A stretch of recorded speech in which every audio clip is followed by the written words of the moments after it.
Marketing federation आणि आदिवासी विकास महामंडळाद्वारे चालविण्यात येणाऱ्या हमीभाव धान खरेदी केंद्रावर जिल्ह्यातील 95,000 शेतकऱ्यांनी धान विक्री केली।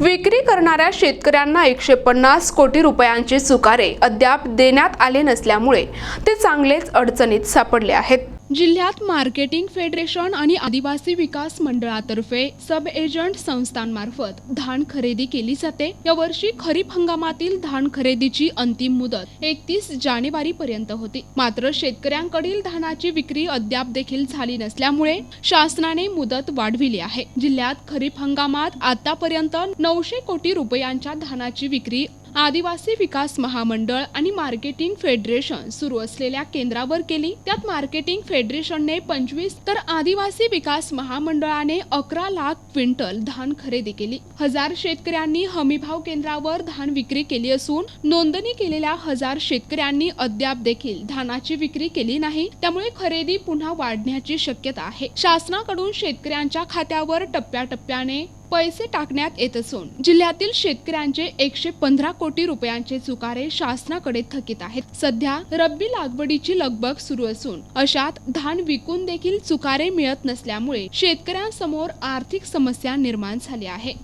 प्रतिनिधी मुकेश खरोले, NTV न्यूज मराठी, गोंदिया।